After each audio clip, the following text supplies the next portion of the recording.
Once again, warm welcome to all participants in our today's specific webinars.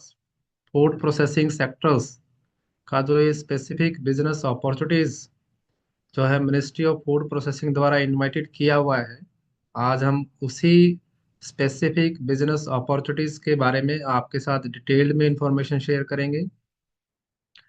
यदि आप food processing sectors में कोई भी अपना इन्वेस्टमेंट प्लान कर रहे हैं या आपकी ऑलरेडी रनिंग यूनिट है और उसमें आप कोई एक्सपेंशन प्लान कर रहे हैं, तो ministry of food processing of government of India आपको अपने नए प्रोजेक्ट्स पर और एक्सपेंडेड प्रोजेक्ट्स पर ग्रांट्स के रूप में आपको फिस्कल जो है इंसेंटिव्स लाइन अप करते हैं। यानी आपको fiscal incentive in the form of the grants food processing ministry द्वारा लाइन अप किया जाता है। तो उसी डायरेक्शंस में ministry of food processing continuously year on year basis पर प्रपोजल्स इनवाइटेड करती हैं पूरे देश भर से, और उन प्रपोजल्स में से अपने इवेल्युएशन क्राइटेरिया के गाइडलाइंस के अकॉर्डिंगली जो अप्रूवल्स प्रोजेक्ट होते हैं उनको वो ग्रांट्स लाइन अप करते हैं। तो उसी डायरेक्शन में अभी जो है मिनिस्ट्री ऑफ फूड प्रोसेसिंग ने फूड प्रोसेसिंग प्रोजेक्ट सेटअप करने के लिए अपने नए प्रपोजल्स इनवाइट किए हुए हैं। ये जो प्रपोजल्स हैं इनको हम एक्सप्रेशन ऑफ इंटरेस्ट भी बोलते हैं। तो ये एक्सप्रेशन ऑफ इंटरेस्ट जो इनवाइटेड है उनको कौन लाइन अप कर सकता है, क्या एलिजिबिलिटी नॉर्म्स हैं, क्या डॉक्यूमेंटेशन रिक्वायरमेंट्स हैं, क्या बेसिक टेक्निकल एस्पेक्ट्स हैं, ऐसे कंप्लीट इंफॉर्मेशन हम इस वेबिनार के माध्यम से आपके साथ शेयर करना चाह रहे हैं। तो आप लोग अपना जो है फोकस कंटेंट्स पे ध्यान से रखिएगा। आफ्टर वेबिनार हम आपको इसका सारा कंटेंट्स जो है रिकॉर्डेड वीडियोस वगैरह आपको शेयर कर देंगे। After ending of this sessions अगर आपके पास कोई क्वेश्चंस भी हैं तो वो भी हम लाइन अप करेंगे। तो let's start to our specific webinar on the expression of interest invited by the ministry of food processing of India. Ministry of food processing of India को हम शॉर्ट फॉर्म में मोफी भी बोलते हैं। तो यहाँ अगर मेरे कम्युनिकेशंस में अगर मैंने मोफी वर्ड यूज करता हूँ तो आप उसको समझ जाइएगा कि मोफी जो है डिनोट करता है ministry of food processing of government of India को। तो जैसा मैंने अभी आपको बताया कि मिनिस्ट्री ऑफ फूड प्रोसेसिंग जो है गवर्नमेंट ऑफ इंडिया की जो मिनिस्ट्री है, सेंट्रल मिनिस्ट्रीज है, इसने एक्सप्रेशन ऑफ इंटरेस्ट इनवाइटेड किए हुए हैं सेटिंग अप और expanding food processing and preservation units. ध्यान से सुनिएगा क्योंकि जो फूड प्रोसेसिंग सेगमेंट्स है उसमें बहुत सारे अलग अलग क्लासिफिकेशंस होती हैं बिजनेस की। कोई कोल्ड चेन से भी रिलेटेड हो सकता है, कोल्ड स्टोर से भी हो सकता है, लेकिन जो ये एक्सप्रेशन ऑफ इंटरेस्ट इनवाइटेड है यानी प्रपोजल जो इनवाइटेड है, ये फूड प्रोसेसिंग और प्रिजर्वेशन जो यूनिट्स होती हैं उन्हीं के लिए इनवाइटेड है।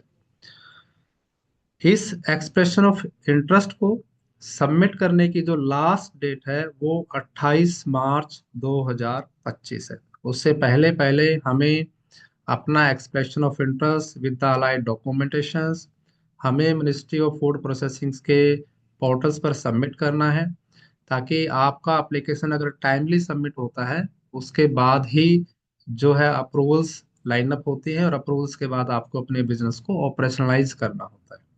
तो ध्यान से आपने टेक केयर रखना है कि लास्ट डेट जो है 28 मार्च 2025 है। इस एक्सप्रेशन ऑफ इंटरेस्ट की जो कुछ की पैरामीटर्स है वो मैं आपको यहाँ शेयर कर रहा हूँ। सबसे पहला, जैसा कि मैंने आपको बताया कि ये गवर्नमेंट इनिशिएटिवनेस है, यानी भारत सरकार की जो मिनिस्ट्री ऑफ फूड प्रोसेसिंग उसके द्वारा ही इनवाइटेड ये एक्सप्रेशन ऑफ इंटरेस्ट है। दूसरा, ये जो एक्सप्रेशन ऑफ इंटरेस्ट है इनका जो फोकस है वो नए एस्टेब्लिशमेंट पर है और एग्जिस्टिंग फूड प्रोसेसिंग या प्रिजर्वेशन यूनिट है उनकी ग्रोथ पे फोकस है। यानी अगर आपका प्रोजेक्ट नया है तो भी आप इसमें अपना एक्सप्रेशन ऑफ इंटरेस्ट सेटअप कर सकते हो, और अगर आप एग्जिस्टिंग यूनिट है उसमें अगर आप एक्सपेंशन कर रहे हो वो आप लाइन अप कर सकते हो। डेडलाइन जैसे मैंने अभी आपको शेयर किया था कि 28 मार्च 2025 इसका सबमिट करने की लास्ट डेट है। उससे पहले ही आपको टाइमली एक्शंस लेके सारा डॉक्यूमेंटेशन इसमें लाइन अप करना होता है। आप अपना सबमिशन है वो ऑनलाइन सबमिट कर सकते हैं। सबमिट करने के लिए आपको एक non refundable fees of rupees 20,000 का आपको पे करना है। ये जो फीस है नॉन रिफंडेबल्स है। 20,000 रुपया आपको एप्लीकेशन फाइलिंग फीस यहाँ लाइन अप करना होगा। वन मोर थिंग्स मैं आपको इस एक्सप्रेशंस के बारे में शेयर करना चाहूँगा। ये expression of interest through out the India invited है, और जितनी भी एप्लीकेशंस इसमें इनवाइटेड की जाएंगी या जो सबमिटेड होंगी, that shall be treated as a general applicants. यानी यहाँ इस एक्सप्रेशन ऑफ इंटरेस्ट में SC ST या फीमेल्स या नॉर्थ ईस्ट एरिया या हिली एरियाज ऐसा कोई प्रोविजंस नहीं है। सभी एप्लीकेशंस को इक्वली ट्रीट किया जाएगा और उनको जो है एज ए जनरल एप्लीकेंट्स ही लाइन अप किया जाएगा। तो जो भी नॉर्म्स हैं वो एज ए जनरल एप्लीकेंट के नॉर्म्स होंगे। इन केस अगर कोई SC ST या नॉर्थ ईस्ट स्टेट से एप्लीकेशन सबमिटेड भी होंगी तो उनको भी वो एज ए जनरल एप्लीकेंट ही ट्रीट किया जाएगा। बीइंग एन जनरल एप्लीकेंट ही जो फीस के प्रोविजन है, नेटवर्क के जो नॉर्म्स हैं या जो प्रोजेक्ट कॉस्ट के जो नॉर्म्स है जो आगे मैं आपके साथ शेयर करूंगा, वो as it is as a general applicant ही अप्लाइड होंगे। तो इसलिए आपने ये टेक के रखना, क्योंकि पहले जितने भी एक्सप्रेशन ऑफ इंटरेस्ट सबमिट होते थे उनमें एक प्रोविजंस आता था कि SC ST या FPO या हिली एरिया या नॉर्थ ईस्ट स्टेट्स के लिए कुछ स्पेसिफिक प्रोविजंस होते थे। तो यहाँ ऐसा अब इसमें ऐसा कोई डिफरेंशिएशन नहीं है। तो आप ये पॉइंट को टेक केयर कीजिएगा। इस एलिजिबल एप्लीकेंट्स कौन हैं जो इसमें ग्रांट्स हैं, जिसको हम सब्सिडी भी एक वर्ड्स हम इसके लिए शेयर कर सकते हैं। आप आइदर इन इंडिविजुअल कैपेसिटी, आपका कोई प्रोप्राइटरशिप फर्म्स है, और आपका अगर कोई FPOs है, फार्मर प्रोड्यूसर ऑर्गेनाइजेशंस है, या आपकी कोई प्रोप्राइटरशिप फर्म या पार्टनरशिप फर्म्स है, या आपकी LLPs है, या आपकी कोई कंपनी है, प्राइवेट लिमिटेड कंपनीज है, ये सारे के सारे मॉडल्स आप इसमें बीइंग एन एलिजिबल अप्लीकेंट हो सकते हैं और इस में अपना प्रपोजल सबमिट कर सकते हैं। यदि आप में अगर बिल्कुल ही फ्रेश हैं तो आप अपना नया रजिस्ट्रेशन लाइन अप कर सकते हैं, क्योंकि इसमें बेसिक रजिस्ट्रेशन अगर आपकी प्रोप्राइटरशिप फर्म है तो MSME GST ये जरूरी है। पार्टनरशिप फर्म है तो पार्टनरशिप फर्म का रजिस्ट्रेशन, LLP का रजिस्ट्रेशन, आपका कंपनी है तो कंपनी का रजिस्ट्रेशन, ये रिक्वायर्ड रजिस्ट्रेशन होते हैं। तो ये आपके पास होने चाहिए, तभी आप अपना प्रपोजल इसमें सबमिट कर पाएंगे। कौन कौन से बिजनेस इसमें कवर्ड्स हैं? तो जैसे मैंने पहले ही आपको बताया था कि इसमें फूड प्रोसेसिंग और प्रिजर्विंग जो यूनिट्स हैं वही लाइन अप होंगी। तो उनमें जो बेसिक क्राइटेरियाज है, कोई भी फ्रूट्स या वेजिटेबल्स से रिलेटेड कोई प्रोसेसिंग एक्टिविटीज है आपकी, जिसमें किसी भी टाइप का फ्रूट्स या वेजिटेबल्स लाइन अप है, वो इसमें कवर्ड है।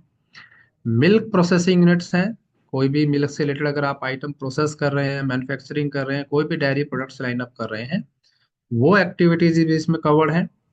इसके साथ साथ मीट की, पोल्ट्री की और फिश की प्रोसेसिंग लाइन अप है।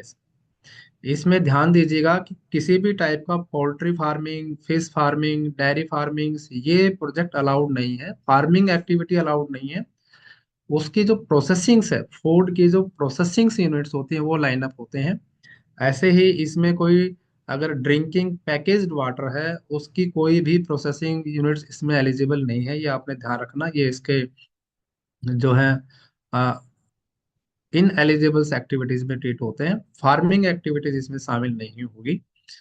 इसके बाद आपका कोई भी रेडी टू ईट प्रोडक्ट्स है, वो प्री पैकेज फूड्स आइटम भी हो सकती हैं, पैकेज फूड आइटम भी हो सकती है, लेकिन वो रेडी टू ईट्स है यानी ह्यूमन कंजम्पशन के लिए लाइन अप है। तो ऐसी कोई भी एक्टिविटीज है वो आप इसमें लाइन अप कर सकते हैं। इसके साथ साथ जो फ्रूट्स हैं, हनी वाइन्स हैं, वो भी आप लाइन अप कर सकते हैं। नेचुरल फूड फ्लेवर्स हैं, उनके भी अगर आप लाइन अप करना चाहें वो कर सकते हैं। जैगरी प्रोडक्ट्स हैं, manufacturing of jaggery and value added products हैं, वो भी इसमें लाइन अप है। एनिमल फीड प्लांट्स हैं जो कि अप्रूव्ड फूड पार्क हैं उसी में अलाउड है, ये ध्यान दीजिएगा। और अगर कोई भी आपका स्पाइस प्रोसेसिंग्स हैं, फूड ग्रेन्स हैं उनकी कोई प्रोसेसिंग्स हैं, हॉर्टिकल्चर कोई प्रोडक्ट्स है उसकी कोई प्रोसेसिंग्स हैं, तो इस टाइप का एक कंप्लीट फूड प्रोसेसिंग्स और प्रिजर्विंग यूनिट्स हैं, ये लाइन अप होती है। जनरली जितने भी हमारी फ्रूट्स वेजिटेबल उनकी जो प्राइमरी प्रोसेसिंग्स होती है, like sorting, gradings, dehusking, cleaning या ब्लीचिंग्स या storage, primary activity in connected with the processings items, तो वो भी इसमें सारे के सारे लाइन अप होते हैं। फिर भी आपका जो भी फूड प्रोसेसिंग्स है, क्योंकि इसमें मिनिस्ट्री ने ऐसा कोई हार्ड एंड फास्ट नहीं रखा हुआ। अगर कोई ऐसी एक्टिविटी आती है जो लिस्टिंग में नहीं है, नोटिफिकेशन में नहीं, उसको भी मिनिस्ट्री कंसिडर कर सकती है, subject to having a human consumption part in their own, और वो फूड प्रोसेसिंग हो और वैल्यू एडिशंस उसमें लाइन अप हो। अब हम बात करते हैं कि यदि आप ये बिजनेस प्लान करते हैं तो मिनिस्ट्री ऑफ फूड प्रोसेसिंग क्या सहयोग आपको करेगी, क्या असिस्टेंस आपको इसमें मिलता है। तो इसमें जो सब्सिडी अमाउंट्स हैं वो है 35% ऑफ एलिजिबल प्रोजेक्ट कॉस्ट। ध्यान से सुनिएगा, 35% ऑफ एलिजिबल प्रोजेक्ट कॉस्ट, यानी जो प्रोजेक्ट कॉस्ट होगा उसका 35% आपको इसमें एज ए ग्रांट्स गवर्नमेंट की जो मिनिस्ट्री ऑफ फूड प्रोसेसिंग है वो लाइन अप करती है। मैक्सिमम ग्रांट इसमें आपको 5 करोड़ तक की मिल सकती है। और ध्यान दीजिएगा कि land cost, boundary walls, office room, internal roads, transport vehicles, ये प्रोजेक्ट कॉस्ट का पार्ट नहीं माने जाएंगे। प्रोजेक्ट कॉस्ट के टू बेसिक कंपोनेंट्स हैं। पहला है जो मैकेनिकल पार्ट्स हैं, यानी प्लांट एंड मशीनरी हैं, directly and functionally required for the operationalise of the projects, यानी ऐसे मशीनें जो डायरेक्टली आपके प्रोडक्शन प्रोसेसिंग्स में लाइन अप होंगी। और उसी से कनेक्टेड सिविल वर्क जो होगा, वो जो वर्क है, ये सिविल वर्क की कॉस्ट और मशीनरी की कॉस्ट ही प्रोजेक्ट कॉस्ट का कंपोनेंट माना जाएगा। और उसके ऊपर आपको जो 35% है, ये आपको गवर्नमेंट द्वारा ग्रांट्स इसमें लाइन अप की जाएगी, और मैक्सिमम ग्रांट्स आपको इसमें 5 करोड़ तक का provisions line up. Basic eligibility criterias क्या है। अभी अभी तक हमने आपको बताया कि कौन कौन से बिजनेस इसमें कवर हो सकते हैं, कौन इसमें आवेदन कर सकता है, और क्या बेसिक्स उसमें जो एक्टिविटीज लाइनअप है वो हमने आपके साथ शेयर की है। अब इसकी एलिजिबिलिटी क्राइटेरियाज क्या होंगे, यानी क्या बेसिक्स एलिजिबिलिटी नॉर्म्स हैं वो आपको टेक के रखने हैं जिससे आप इसमें एलिजिबल हो पाए। सबसे पहला इम्पोर्टेंट पॉइंट है कि आपके पास नेटवर्थ जो है, कम से कम जो ग्रांट आप एक्सपेक्टेड कर रहे हैं, मान लीजिए आप 3 करोड़ का ग्रांट एक्सपेक्टेड कर रहे हैं, तो आपको 3 करोड़ का 1.5 टाइम्स, यानी अप्रोक्सीमेटली 4.5 करोड़ तक का आपके पास नेटवर्थ होना चाहिए बीइंग एन अप्लीकेंट्स। जितनी भी ग्रांट्स आपकी प्रपोज बनती है उसका 1.5 गुना, 1.5 टाइम्स आपके पास नेटवर्थ होना चाहिए। आपकी अगर न्यूली कंपनीज हैं, न्यूली पार्टनरशिप फर्म्स हैं, तो जो डायरेक्टर या पार्टनर्स हैं उनकी नेटवर्थ काउंट होगी। इंडिविजुअल है तो आपका नेटवर्थ काउंट हो जाएगा इसमें। तो नेटवर्थ का बहुत अच्छा इन्होंने डिटेल्स जो है स्कीम्स के गाइडलाइंस में डिफाइन किया हुआ है। आपको duly certified by the chartered accountants आपका नेटवर्थ सर्टिफिकेट इसमें लगेगा। ये आपने ध्यान रखना है, ये बेसिक्स एलिजिबिलिटी नॉर्म्स है। दूसरा इंपॉर्टेंट एस्पेक्ट्स, आपके पास आपके प्रोजेक्ट का बैंक से टर्म लोन सैंक्शन लेटर होना चाहिए, और उसका अप्रेजल नोट भी आपको उसके साथ कनेक्ट करना है। देखिए 28 मार्च तक का आपके पास टाइम है। ये सफिशिएंट टाइम तभी दिया गया है क्योंकि ये जो स्कीम है क्रेडिट लिंक स्कीम्स होती हैं, और इसमें जो प्रपोजल्स आप पुट करेंगे उस प्रपोजल पे जिस भी बैंक से आपने बैंक लोन लेने का प्रावधान किया हुआ है, लाइनअप किया हुआ है, प्रोविजन किया हुआ है, उससे final term loan sanction letter आपने लेना है। और उसके साथ साथ बैंक द्वारा जो अप्रेजल नोट तैयार किया जाता है जिसमें वो कंप्लीट आपकी साइट इंस्पेक्शंस या आपके प्रोजेक्ट से रिलेटेड जो पैरामीटर्स हैं उनको अप्रेज करके वेरीफाइड करके सैंक्शन लेटर इश्यूज करते हैं, वो भी आपको इसके साथ शेयर करना है।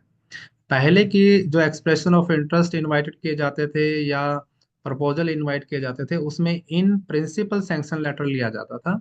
लेकिन यहाँ आपकी बार जो नई रिवाइज गाइडलाइंस आई हुई हैं, इनमें ये क्लियरली मेंशन किया हुआ कि आपके पास final term loan sanction letter होना चाहिए, और उसके साथ साथ अप्रेजल नोट भी होना चाहिए। ये दोनों चीजें बहुत ही इंपॉर्टेंट चीज हैं। अगर आपके पास ये नहीं है तो आपका प्रपोजल रिजेक्ट माना जाएगा। तो आपने इमिडिएटली अपने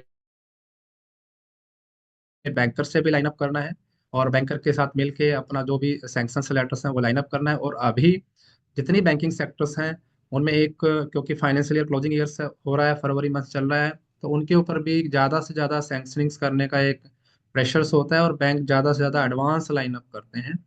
तो आप अभी अपने बैंकर से लाइन अप करके और ये जो है क्राइटेरियाज लाइन अप कर सकते हैं। इसमें भी हम आपको असिस्ट करेंगे, मैं आगे बताऊंगा आपको कि अगर किसी टाइप से आपको बैंक लोन अवेल करने में प्रॉब्लम्स आ रही है, आपके बैंकर को समझाने में प्रॉब्लम्स आ रही है, अप्रेजल्स नोट्स, प्रोजेक्ट रिपोर्ट, उन पे सभी पे केआईपी आपको असिस्ट करती है। तो ये बहुत इंपॉर्टेंट एक basics eligibility criteria. Minimum investment आपका बीइंग एन प्रमोटर कॉन्ट्रीब्यूशंस, यानी आपका खुद का जो पैसा है वो कम से कम, जो प्रोजेक्ट कॉस्ट हमने इस प्रपोजल्स के लिए लाइन अप की है उसमें आपके पास कम से कम 20% पैसा आपने अपना डालना ही डालना है। बाकी का पैसा जो है आपका बैंक लोन और ग्रांट्स के रूप में लाइन अप होगा। तो नेटवर्थ जैसे मैंने बताया आपको, बैंक लोन का आपको बताया, और मिनिमम इन्वेस्टमेंट क्राइटेरिया जैसे मैंने आपके साथ शेयर किया, ये आपके तीन बेसिक्स एलिजिबिलिटी क्राइटेरिया।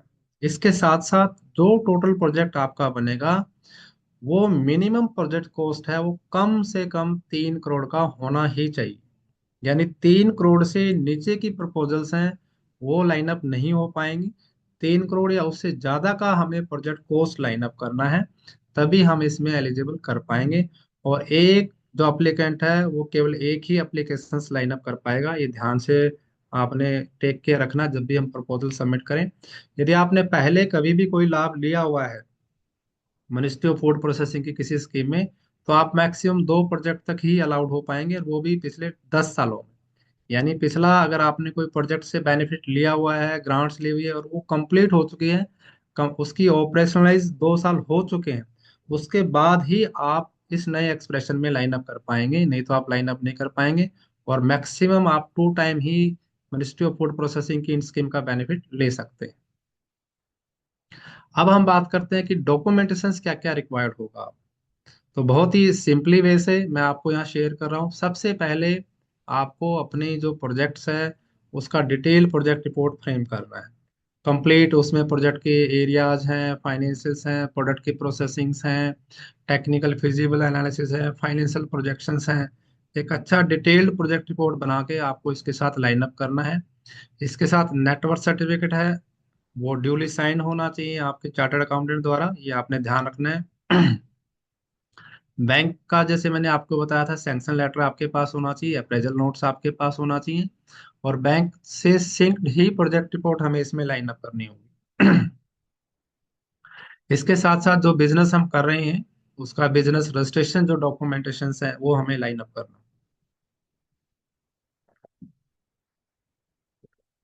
आपके पास अगर कंपनी है, पार्टनरशिप फर्म्स हैं, जो रेलेवेंट एमएसएमई, जीएसटी, आपके जो रजिस्ट्रेशन हैं कंपनी पार्टनरशिप फर्म का या एलएलपीज का या एफपीओस के जो रजिस्ट्रेशन डॉक्यूमेंट्स हैं वो हमें लाइन अप करने हैं।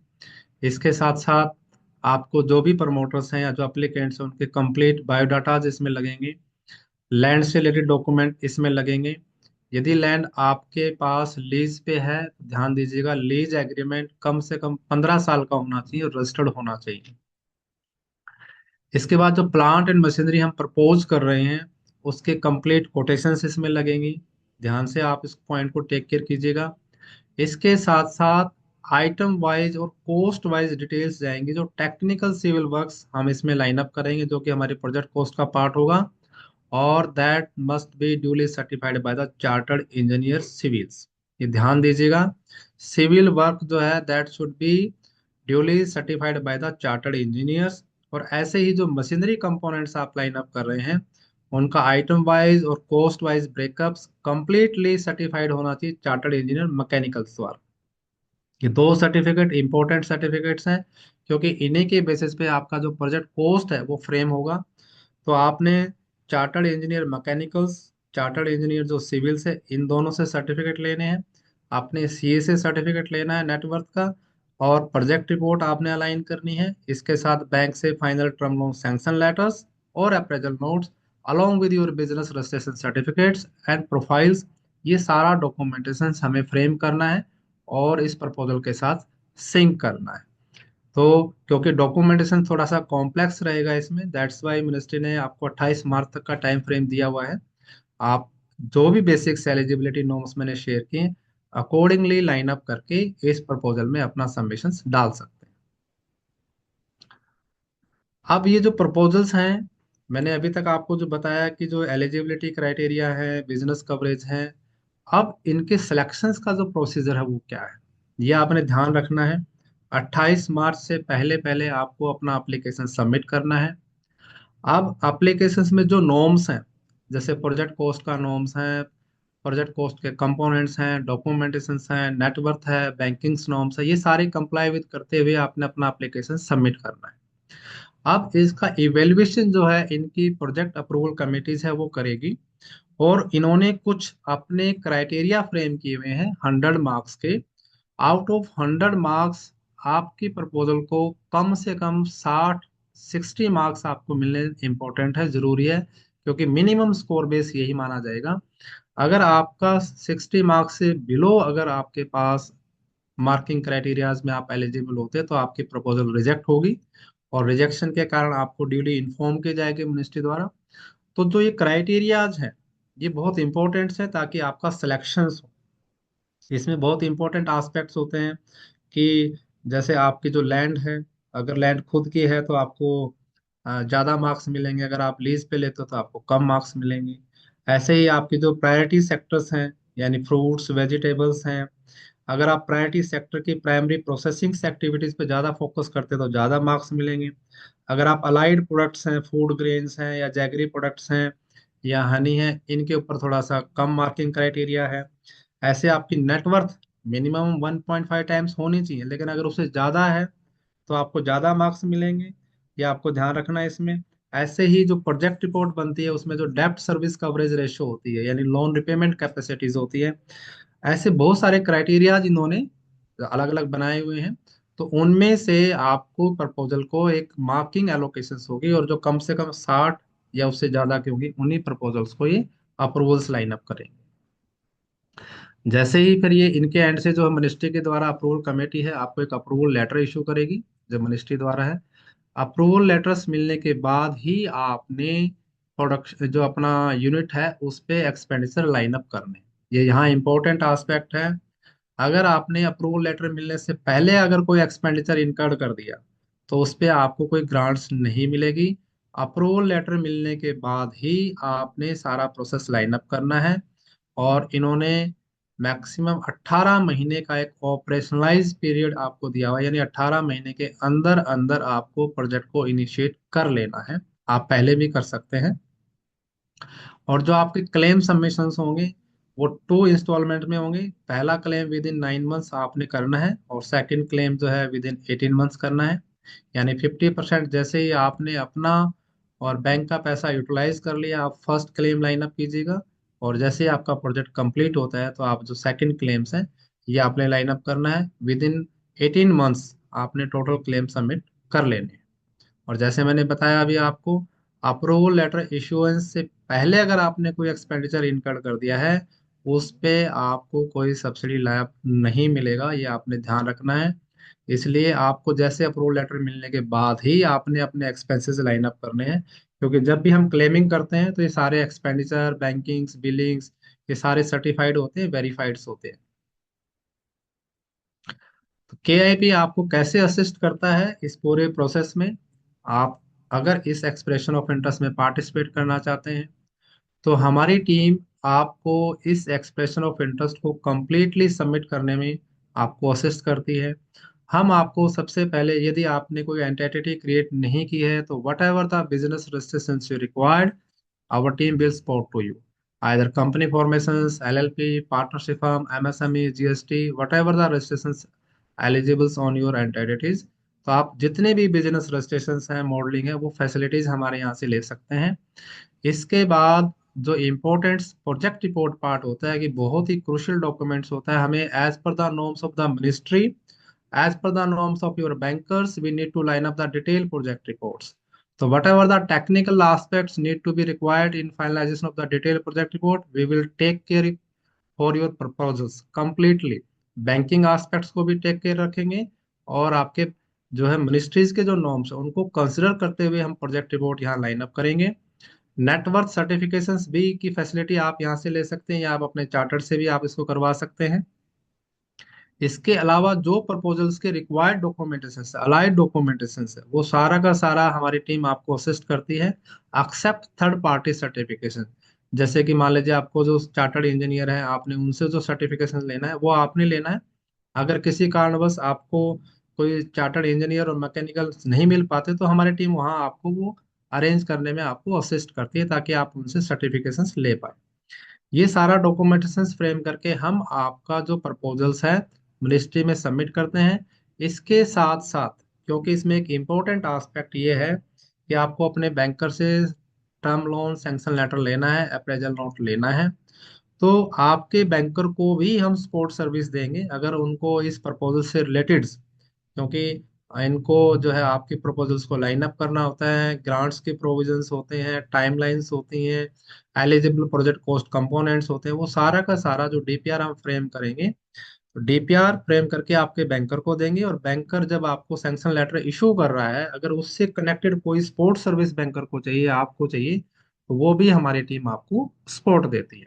तो ऐसा एक कंप्लीट एस्पेक्ट्स, यदि आप विलिंगनेस है आपके अंदर फूड प्रोसेसिंग सेक्टर की इस बिजनेस अपॉर्चुनिटीज को लाइन अप करने की, तो आप केआईपी के साथ कनेक्ट करके सक्सेसफुली इस एक्सप्रेशन ऑफ इंटरेस्ट में अपना प्रपोजल सबमिट कर सकते हैं। केआईपी 2008 से बिजनेस सब्सिडी कंसल्टेंट के नाते अपनी सेवाएं दे रही है।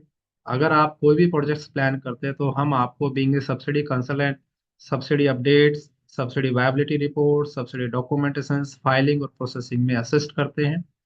पर्टिकुलरली वेयर हाउसिंग और लॉजिस्टिक सेक्टर में, एमएसएमईज में, फूड प्रोसेसिंग सेक्टर में, एनिमल हस्बेंड्री सेक्टर्स में, एग्रीकल्चर इंफ्रास्ट्रक्चर के प्रोजेक्ट के सेगमेंट में केआईपी पूरे देश भर में अपनी सेवाएं दे रही है। तो आपका अगर प्रोजेक्ट्स फूड प्रोसेसिंग से रिलेटेड है या अदर देन फूड प्रोसेसिंग है, जैसे कि बायोमास सेगमेंट्स हैं, बायोमास ब्रिकेट्स हैं, पैलेट्स हैं, एनिमल हस्बेंड्रीज हैं, वेयर हाउसिंग्स हैं, या अदर एमएसएमईज प्रोजेक्ट हैं, तो आप उनसे रिलेटेड भी हमारे साथ जुड़कर सब्सिडी से रिलेटेड सेवाएं ले सकते हैं। आप केआईपी की बिजनेस कम्युनिटी को जरूर ज्वाइन कीजिएगा, क्योंकि कम्युनिटी में जुड़ने से आपको ऐसे रेगुलर अपडेट्स मिलते रहेंगे। हमारे वेबिनार जो आपको, जैसे अभी आप ज्वाइनिंग किए हुए हैं, ऐसे फ्री ज्वाइनिंग्स आपको 1 साल तक इसमें मिलती है। बिजनेस के नए नए बिजनेस अपॉर्चुनिटीज हैं, चाहे वो वेयर हाउसिंग सेक्टर की हैं, बायोमास सेक्टर्स की हैं, या जैसे फूड प्रोसेसिंग सेक्टर्स की हैं, इनके सब्सिडी अपडेट्स मिलते हैं। बिजनेस सब्सिडी प्लानिंग आप कैसे करें, इसके ऊपर भी आपको एक guide books free of cost हमारी टीम शेयर करती है। कंसल्टेंसी राउंड्स भी हम आपको साथ लाइन अप करेंगे, एक कंसल्टेंसी राउंड है। और ये सारा का सारा जो कम्युनिटीज में अगर आप हमारे साथ जुड़ते हैं, जस्ट इन ₹2500 फॉर 1 ईयर, तो आप जरूर जुड़िएगा, क्योंकि कम्युनिटी में जुड़ने से आपको ऐसे बिजनेस सब्सिडी अपडेट्स रेगुलर आपके साथ आपके व्हाट्सएप पर और ईमेल पर मिलते रहते हैं। आप केआईपी के साथ जुड़कर अपने कंप्लीट बिजनेस की सब्सिडी प्लानिंग कर सकते हैं। आप अगर किसी भी टाइप का प्रोजेक्ट्स प्लान कर रहे हैं, जो हमारे सेलेक्टेड जो वेयर हाउसिंग सेक्टर्स या जो हमारा निश सब्सिडी सेगमेंट्स हैं, आप उनमें से रिलेटेड अगर कोई प्रोजेक्ट्स प्लान करते हैं, तो आप हमारी टीम के साथ जुड़ के अपना कंप्लीट सब्सिडी प्लानिंग्स भी लाइन अप कर सकते हैं। आप केआईपी के ऑफिस में विजिट भी कर सकते हैं। हमारा जो ऑफिस है हिसार हरियाणा में लोकेटेड है। आप हमारी टीम से कनेक्ट करके भी अपनी इंफॉर्मेशन अपने प्रोजेक्ट्स डिस्कस कर सकते हैं। 8683898080 पे आप कॉल कर सकते हैं। मेल sales@kbfinancial.com पे मेल करके भी आप हमारे से कनेक्ट कर सकते हैं, अपना प्रोजेक्ट शेयर कर सकते हैं। वेबसाइट पे जरूर विजिट कीजिएगा। वेबसाइट्स पे आपको काफ़ी ऐसे अपडेट्स हमारे सब्सिडी सेगमेंट्स के मिलते हैं। KIPFinancial.com है। और अभी KIP4business.com भी हमने एक ई कॉमर्स लॉन्च किया हुआ है, जिसपे आपको subsidy viability reports, e books, project reports online आप डाउनलोड कर सकते हैं, या आपकी कस्टमाइज डिमांड के अकॉर्डिंगली भी आप हमारी टीम से जुड़ के फ्रेम करवा सकते हैं।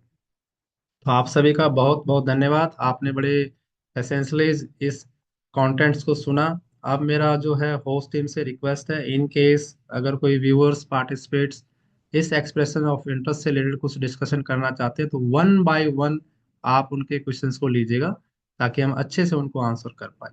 Host teams, please.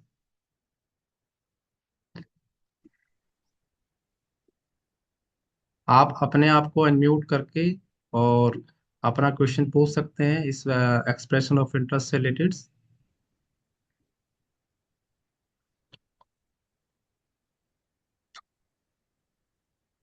Anybody who is interested to ask any questions regarding this expression of interest? Hello sir. जी, वेलकम सर। हाँ, महाराष्ट्र सोलापुर से बात करता है। जी जी। सर आपको तो रजिस्टर रेट एग्रीमेंट किया है, हम तो 1 अक्टूबर 2023 में किया है, 16 साल का। ठीक है ठीक है। तो चलता है? हाँ हाँ, अगर आपका लीज एग्रीमेंट 2023 से अगले 16 साल तक है ना। ओ यस। नहीं नहीं, तो फिर आपका तो सर ये 2023 23 है, तो आपका तो ये एक साल तो जा चुका, 1.5 ईयर तो जा चुका है ना सर आपका। हम्म। क्योंकि कंप्लीट जैसे अभी आपके पास 15 साल का टाइमिंग नहीं बचा ना उसमें से। बर में इसमें क्या करने चाहिए मैं अभी? इसमें आप अपना जो लीज एग्रीमेंट जो है ना, उसके ओ साथ एक सप्लीमेंट्री लीज एग्रीमेंट और एग्जीक्यूट कर लीजिए, उसमें उसके पीरियड को एक्सटेंड करवा लीजिएगा सर। अच्छा अच्छा, हाँ हाँ हाँ। हाँ हाँ हाँ। इसको नमूना है आपके पास? जो लीज एग्रीमेंट आपका है ना सर। हाँ यस यस। हाँ हाँ, उसी के साथ जैसे आपने अगर मान लो रेवेन्यू ऑफिस में जहाँ रजिस्टर्ड करवाया होगा आपने, हाँ तो हाँ। एक एक सप्लीमेंट्री लीज एग्रीमेंट बन जाता है सर। सप्लीमेंट्री डॉक्यूमेंट्स बोलते हैं, क्योंकि वो ओरिजिनल तो आपका लीज एग्रीमेंट पहले से एग्जीक्यूटेड है ही सर। तो यस।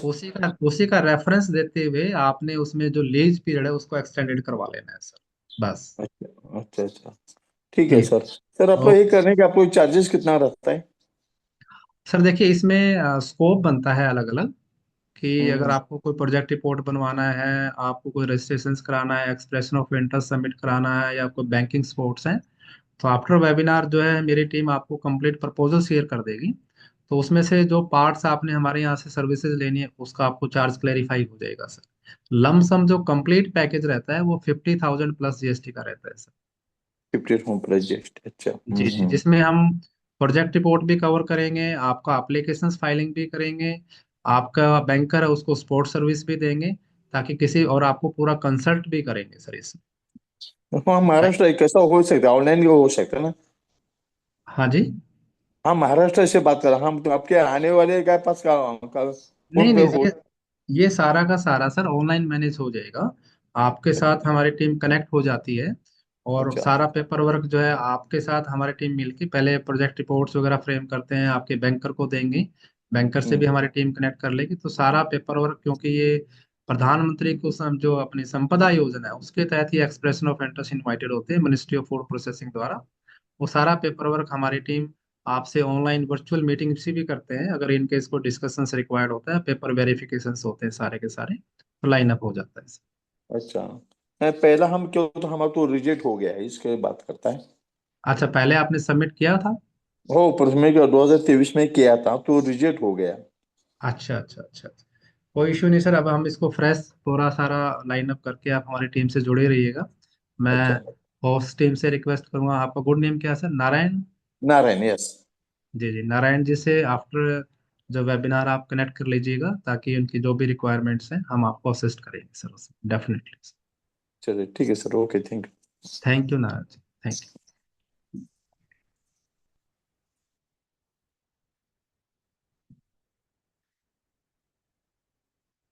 Ji, next please. आप अपना माइक अनम्यूट करके अपना क्वेश्चन पूछ सकते हैं sir. Sir Periyasamy from Tamil Nadu. जी जी, प्रिय Swami ji, welcome sir.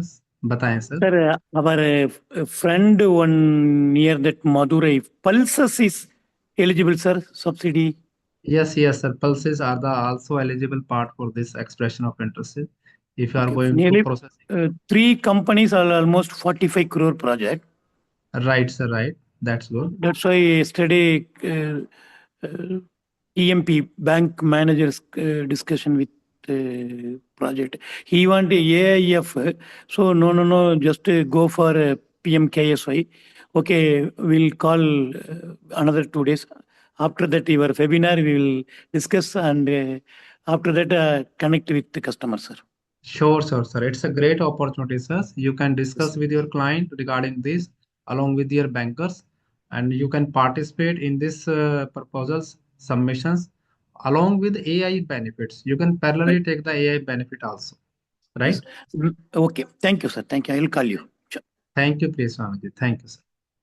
After webinars भी अगर आप अपना 1-to-1 डिस्कशन करना चाहते हैं, कई बार आप अपना इंफॉर्मेशन 1-to-1 डिस्कशन करना चाहते हैं, डिटेल्स में डिस्कशन करना चाहते हैं, तो आप हमारे साथ आफ्टर वेबिनार भी कर सकते हैं। तो great thanks, now we are going to ending our sessions. आप सभी का एक बार फिर से धन्यवाद, बड़े अच्छे से हमने बहुत अच्छा कॉन्ट्रीब्यूशंस, पूरे देश से काफ़ी लोग जुड़े हमारे साथ, और मिनिस्ट्री ऑफ फूड प्रोसेसिंग की इस बिजनेस अपॉर्चुनिटीज में आप जरूर पार्टिसिपेट कीजिएगा। इसके अलावा यदि आप वेयर हाउसिंग सेक्टर और बायोमास पैलेट सेक्टर में भी अपना इन्वेस्टमेंट प्लान करना चाहते हैं, तो जरूर आप हमसे जुड़े रहिएगा, क्योंकि इस सेक्टर में भी बहुत सारी बिजनेस अपॉर्चुनिटीज प्रिवेलिंग होती हैं, आप उनका भी लाभ हमारे साथ जुड़ के ले सकते हैं। Once again, great thanks to all participates. नमस्कार।